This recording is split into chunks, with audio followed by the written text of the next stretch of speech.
The billionaire's fiancé smashed the maid's camera during a mountain picnic. Then a hidden memory card fell out.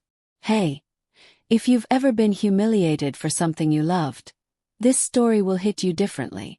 A quiet maid brought her late father's old camera on a mountain picnic, just to capture the sunlight on the peaks. She never imagined it would end with a woman screaming, a camera shattering on the grass, and a tiny memory card rolling into the dirt. Everyone thought it was over. Everyone thought the maid would simply apologize and disappear into the background like always.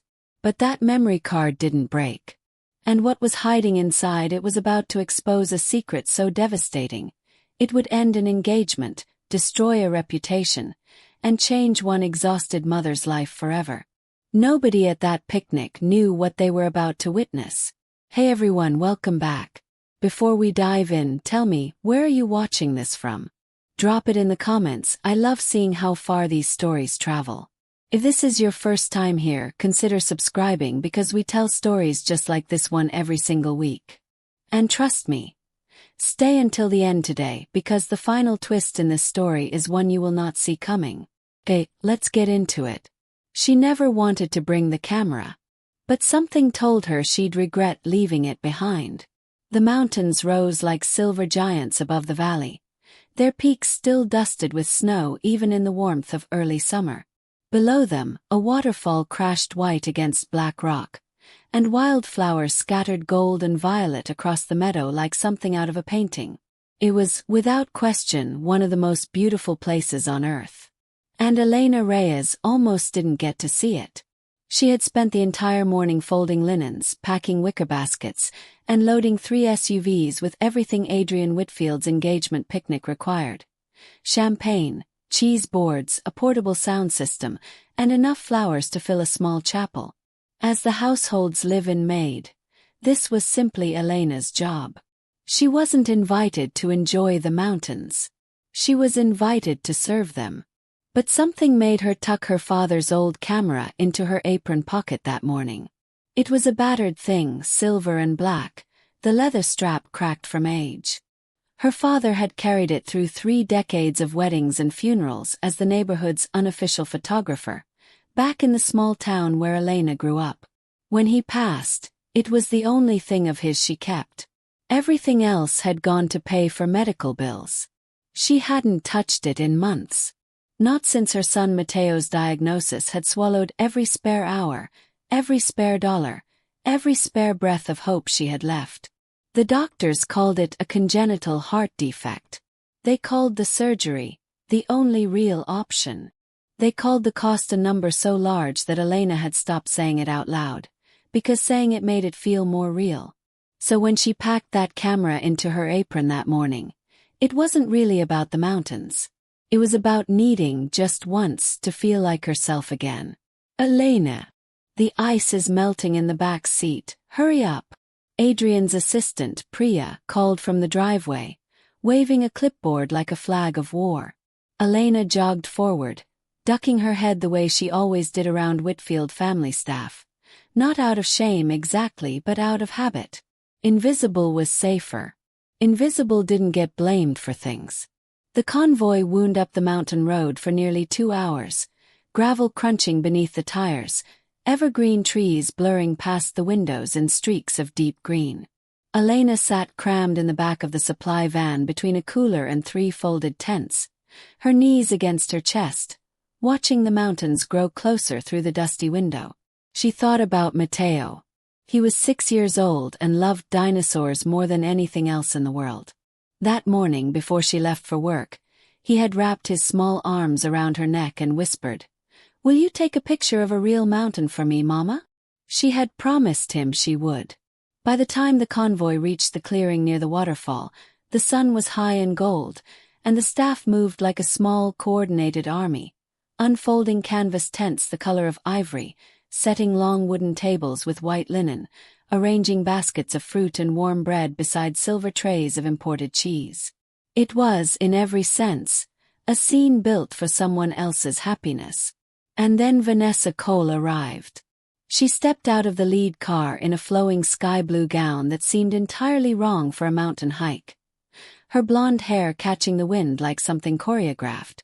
She was beautiful in the practiced, camera-ready way of someone who had spent years learning exactly how to be looked at. Behind her, Adrian Whitfield followed in a deep red suit, his expression unreadable, his eyes scanning the mountains rather than his fiancée. "This is perfect," Vanessa breathed, though her tone suggested she was already searching for what wasn't.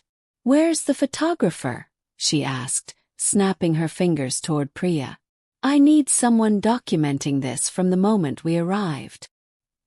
"He's 15 minutes out, ma'am." "Car trouble." Vanessa's jaw tightened. 15 minutes of nothing. Unacceptable. Elena, arranging a tray of pastries nearby, kept her head down. It wasn't her business. It was never her business. But her fingers, almost on instinct, brushed against the old camera hidden in her apron. Just one photo, she told herself. For Matteo. Before anyone notices. She slipped behind a cluster of pine trees near the edge of the meadow, raised the camera to her eye, and captured the waterfall crashing silver against the rock, the mountains rising behind it like ancient watchmen. She had no idea that camera would soon hold something far more dangerous than a mountain view. She had no idea Vanessa Cole was already watching her. What Vanessa saw through the trees made her blood run cold, and it had nothing to do with a camera. Vanessa Cole had learned, over the years, to read a room the way a general reads a battlefield. Every gesture mattered. Every glance was a threat or an opportunity. And right now, standing near the edge of the picnic in her pale blue gown, she watched the maid disappear behind the tree line, and something in her chest tightened with alarm. It wasn't the camera itself that frightened her. It was what the maid might have overheard 20 minutes earlier. Because just before the convoy arrived, while Adrian had wandered off to check the tent setup, Vanessa had slipped behind those very same pine trees to take a call. A call from a man named Trent, a man she had once loved, a man she had once promised herself to, long before Adrian Whitfield's fortune had entered the picture. "You need to end this soon," Trent had said, his voice sharp through the phone. "The wedding's in 6 weeks, Vanessa. Once you're married, the prenup locks. You need his signature before the ceremony, not after." "I told you I'm handling it," she'd hissed back. "He trusts me completely. He'll sign whatever I put in front of him.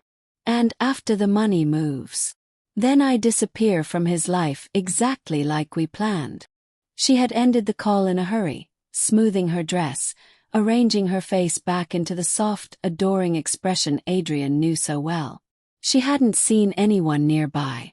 Or so she thought. Now, watching Elena slip toward those same trees with something small and silver in her hands, panic surged through Vanessa's chest like ice water. Did she hear? Did she see me? Is that thing recording? She crossed the meadow in quick, deliberate steps, her heels sinking slightly into the grass, her smile locked firmly in place for anyone watching. "Excuse me," she said sweetly, stepping around the pine trees. "What exactly are you doing back here?" Elena startled, lowering the camera immediately. "I'm so sorry, ma'am. I was just... Were you filming something?" Vanessa's voice had dropped, quiet and cold. "Recording something?" "No, ma'am, I was only taking a photo of the..." "Give me that camera." Elena's fingers instinctively tightened around the strap. It wasn't defiance. It was fear, the kind that comes from knowing exactly what it costs to lose the one thing that still connects you to someone you loved. "Please," Elena said softly. "It belonged to my father. I wasn't recording anything, I promise." "I don't care whose it was," Vanessa snapped, reaching forward and yanking the strap from Elena's shoulder. A few guests nearby turned their heads. Adrian, still near the tents, glanced across the meadow, his brow furrowing at the sudden commotion. "Ma'am, please." Elena tried again, her voice trembling now. "I'll delete whatever you saw. I'll show you there's nothing." But Vanessa wasn't listening anymore. Her hands were shaking with something closer to panic than anger, and in that panic, She did something she would spend the rest of the story regretting. She raised the camera above her head and threw it to the ground. The crack echoed across the meadow like a gunshot. Plastic and glass scattered across the grass. The lens shattered into a spray of dark fragments. And Elena dropped to her knees instantly, her hands trembling as she reached for the pieces of the only object she had left of her father. "No, no, please," she whispered, gathering the broken shell against her chest like something that could still be saved. The entire picnic had gone silent. Every guest was staring now. Adrian was already crossing the meadow at a run, his expression darkening with every step. And that's when something small and black rolled out from beneath the shattered camera body and settled quietly into the dirt. A memory card. Unbroken. Untouched. Waiting. Adrian picked it up without thinking. He had no idea it would end his engagement. "What is going on here?" Adrian's voice cut across the meadow, sharp enough that even the wind seemed to pause. He reached the scene just as Elena knelt in the grass, cradling the broken camera against her chest, her shoulders shaking with quiet, humiliated sobs. Around them, dozens of guests had gone still, phones lowering, conversations dying mid-sentence. "She was recording us," Vanessa said quickly, smoothing invisible wrinkles from her gown. Her voice pitched just loud enough for the nearby guests to hear. "I don't know what she thought she was doing, but I won't have staff secretly filming private moments." "I wasn't recording anyone," Elena said, her voice breaking. "I was only taking a picture of the mountain. For my son." Adrian crouched down, his red suit jacket brushing against the grass, and gently helped Elena gather the shattered pieces. His eyes were unreadable, but his jaw had tightened in a way few people at that party had ever seen. "This was your father's?" he asked quietly. Elena nodded, unable to speak.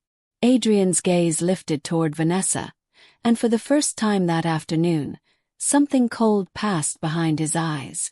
"You destroyed a woman's family heirloom," he said, "over a photo of a waterfall?" "Adrian, we'll discuss this later." His tone left no room for argument. It was in that moment, kneeling in the grass, that Adrian noticed something small and dark half buried in the dirt beside the broken lens. He picked it up without thinking, a tiny black memory card no bigger than his thumbnail. "Is this from the camera?" he asked Elena. She nodded weakly. "It should still have the photo on it. If it isn't damaged." Adrian slipped the card into his jacket pocket, more out of instinct than intention. "I'll have someone check it." "And Elena," his voice softened, "I'm sorry. This shouldn't have happened." She only nodded, wiping her eyes quickly, embarrassed by the attention, embarrassed by the guests still watching from a careful distance. Vanessa, meanwhile, stood frozen a few feet away, her mind racing. He has the card. He has the card in his pocket. Every second it stayed, there was a second closer to disaster. "Adrian, darling," she said, forcing warmth back into her voice, looping her arm through his. "Let's not ruin the picnic over this. I'll replace her camera, of course. Something much nicer. Let's just enjoy the afternoon." Adrian allowed himself to be led back toward the tables, but something in him had shifted. He kept glancing back toward Elena, who sat alone now near the tree line, carefully wrapping the shattered camera pieces in a cloth napkin like they were something sacred. That night, back at the estate, Adrian sat alone in his study long after the guests had gone home. The little memory card sat on his desk, catching the lamplight. He told himself he was only going to check if the photo survived, just to make sure something could be returned to Elena, a small mountain photograph for her son. He had no idea what else was waiting on that card. He inserted it into his laptop, and a folder appeared. Dozens of photos. His late mother's garden, photographed months ago from a respectful distance. Matteo's tiny handprint on a fogged window. And the newest photo, the mountain, the waterfall, exactly as Elena had described. But there was one more file. Video. Recorded according to the timestamp, exactly 23 minutes before Vanessa smashed the camera. Adrian's hand hovered over the trackpad. He clicked play. What Adrian heard in that recording made his hands go cold. The video was shaky, clearly unintentional. Elena must have accidentally triggered the record function while adjusting the camera in her apron pocket. The lens pointed at nothing but grass and shadow. But the audio was crystal clear. Vanessa's voice. "You need to end this soon. The wedding's in 6 weeks, Vanessa. Once you're married, the prenup locks. You need his signature before the ceremony, not after." Adrian's stomach dropped. "I told you I'm handling it. He trusts me completely. He'll sign whatever I put in front of him. And after the money moves, then I disappear from his life exactly like we planned."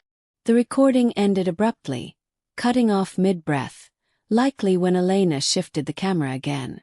Adrian sat motionless in his study for a long time, the only sound the faint hum of the laptop fan and his own heartbeat pounding in his ears. 6 weeks. The wedding was in 6 weeks. The prenup he had drafted, the one Vanessa had gently, persistently pushed him to simplify for the sake of trust, was sitting in a folder on this very desk, waiting for a final signature. He thought of every soft touch, every whispered "I love you," every carefully timed tear during their engagement photos. He thought of how quickly Vanessa had suggested moving the wedding date up. How she'd insisted more than once that lawyers complicate love. He felt sick. But beneath the anger, something else stirred. Something sharper, colder, more useful. He needed proof beyond a shaky recording. He needed to know who Trent was. He needed to understand exactly how deep this went before he confronted anyone. The next morning, Adrian did something he rarely did.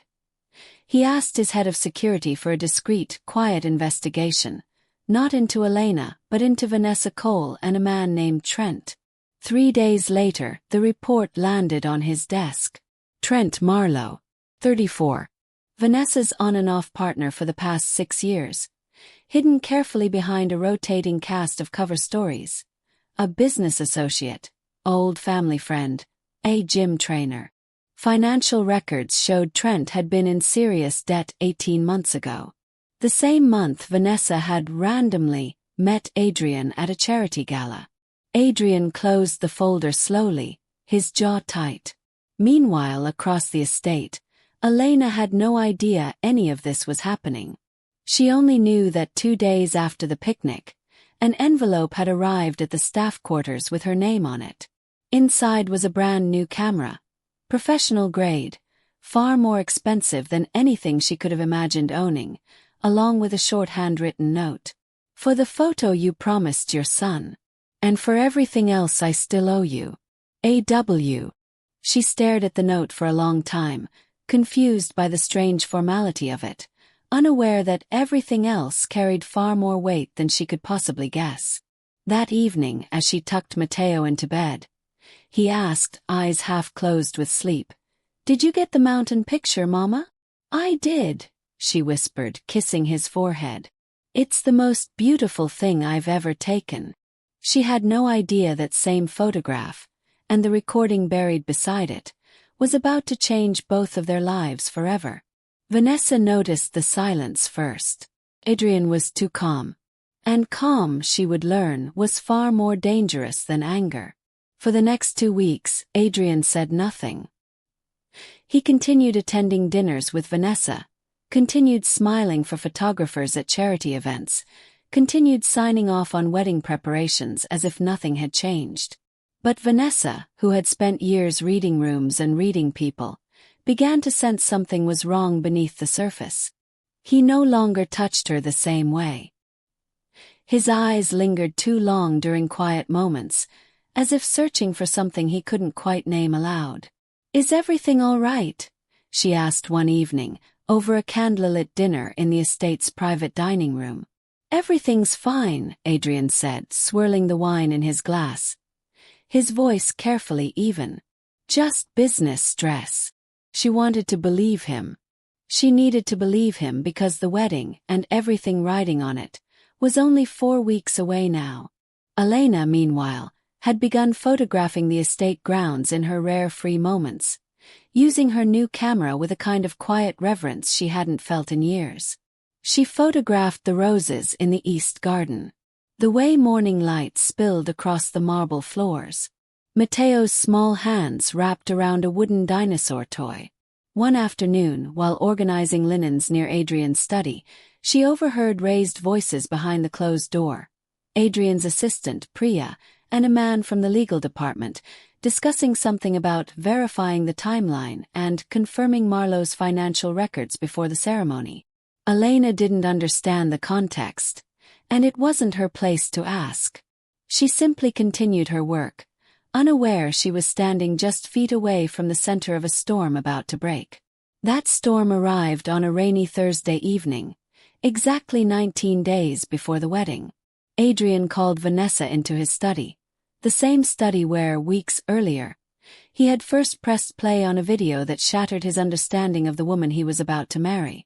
She entered wearing a soft cream dress, her expression carefully arranged into warmth. "You wanted to see me."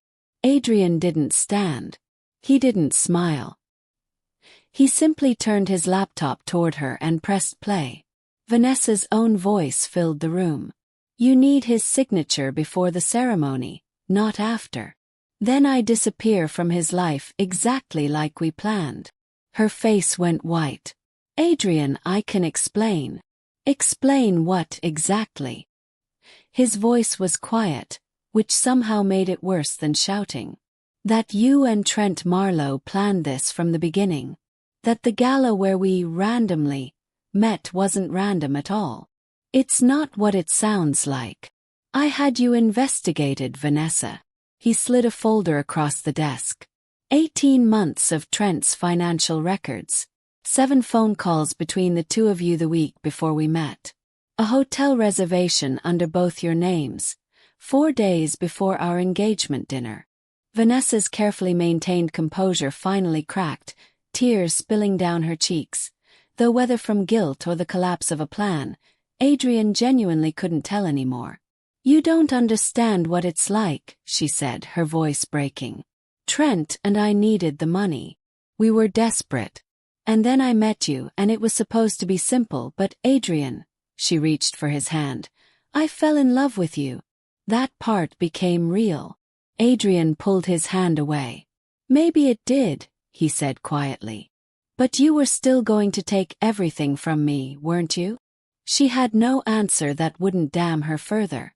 "Get your things," Adrian said. "The wedding is off." What Adrian did next shocked everyone, but nobody more than Elena herself.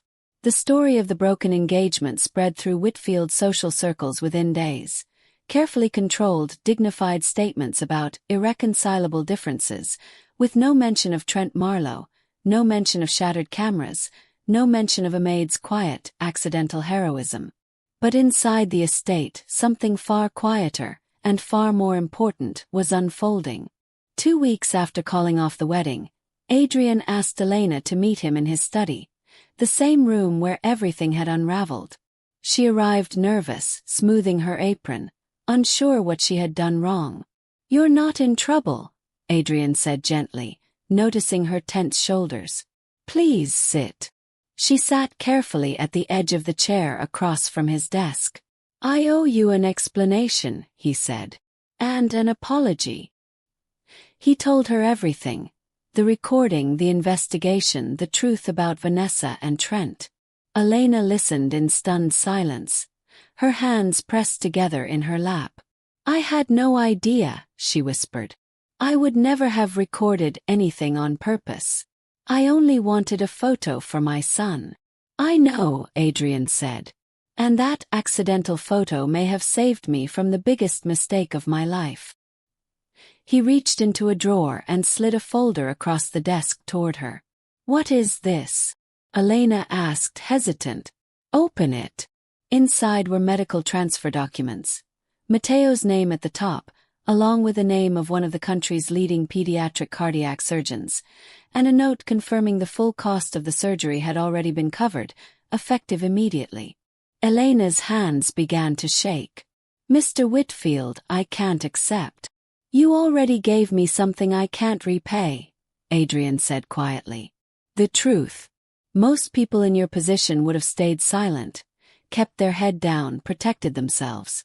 You didn't even know what you'd captured, and it still cost you your father's camera." Tears filled Elena's eyes, spilling freely now, no longer from grief but something closer to disbelief. "There's one more thing," Adrian added, sliding a second folder across the desk. Inside was a print, enlarged, framed, of the very first photo Elena had taken that day at the picnic. The waterfall crashing silver against black rock, the mountains rising behind it like ancient watchmen. "I had a gallery contact look at your other photos," Adrian said. "The ones from around the estate. He says you have real talent, Elena. Actual talent, not politeness. He wants to feature a small collection in his spring exhibit, if you're interested."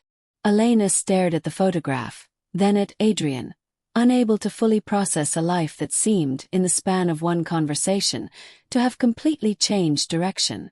"Why are you doing all of this?" she asked softly. Adrian was quiet for a long moment. "Because you reminded me," he finally said, "that the people we overlook are often the ones who see the most clearly. You weren't trying to expose anyone. You were just trying to capture something beautiful for your son. And somehow, that honesty ended up saving me from years of being deceived by someone I trusted completely." 6 months later, Matteo underwent successful heart surgery. He recovered fully, and true to his 6-year-old promise to himself, immediately declared his intention to become a doctor who also takes pictures of dinosaurs. Elena's photographs debuted at the spring exhibit to quiet but genuine acclaim. The same battered instinct her father had passed down to her, now finally given a stage. And Adrian Whitfield, humbled by everything he'd nearly lost sight of, made a quiet but permanent change to how his household treated the people who kept it running. With respect, with dignity, and with the understanding that sometimes, the most powerful truths in a room come from the person everyone assumed had nothing to say. The lesson of this story is simple, but it's one we forget too easily. Kindness and honesty rarely announce themselves loudly. They show up quietly, in broken cameras and accidental recordings, in a mother's small hope for her son, in a moment nobody expected to matter. Never underestimate the people the world overlooks. Sometimes they're the ones protecting you the most. If this story moved you, let us know in the comments. Like this video if you believe honesty always finds its way to the light. Subscribe if you want more emotional stories like this one, and stay close, because our next story might just be the one that stays with you the longest.